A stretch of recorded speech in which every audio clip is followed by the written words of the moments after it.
Are you going to be thrown off too much if you have drums behind you every time you make a good joke? I don't know. Okay, Probably come not. on up. You can boot him out if it distracts you. Or the rest of us. Yeah, I'm not offended by that. He says he's not offended by that.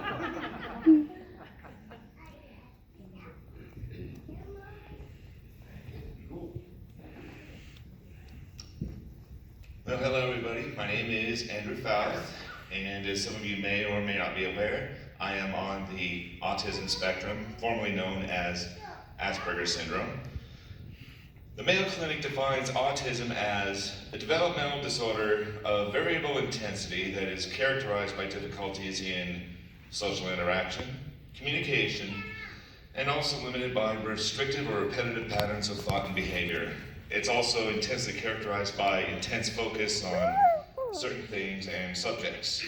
Now, to give you a little visual of how my brain works versus how most everyone else out there, how your brains work, here's a diagram of a neurologically typical brain, also known as neurotypical.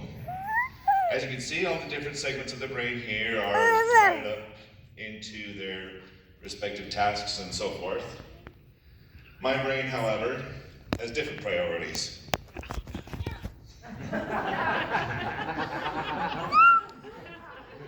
I am a fountain of useless trivia, that is true. My forte as far as humor is mostly consisting of puns and Chuck Norris jokes. And as you can also see, a large part of my brain is Star Trek information, and those of you that know me will agree. And also a section devoted to my lovely wife, and the very tiny section down there is devoted to social skills. To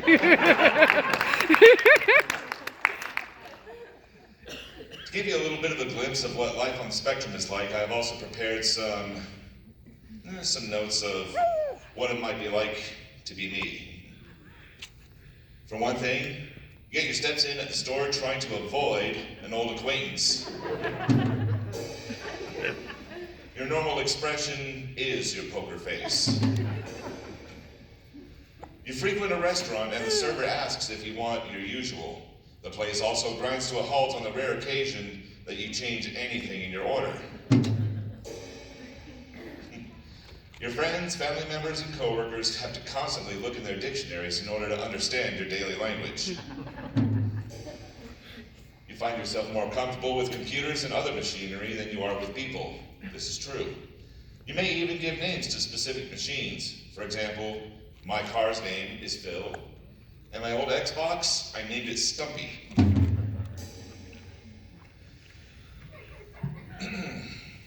Now, a friend of mine on Facebook who has his own autism awareness page, his name is Michael McCreary, he has some, what he calls Ask Me dating tips for those of us that are on the spectrum and have difficulty with social interaction.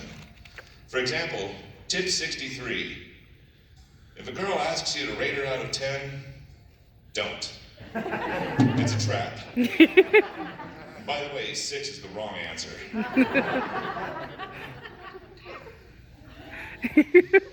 But to those of you out there in the audience who may be on the spectrum or have someone on the spectrum in your family, my main advice is this. Above all else, dating or otherwise, just be yourself.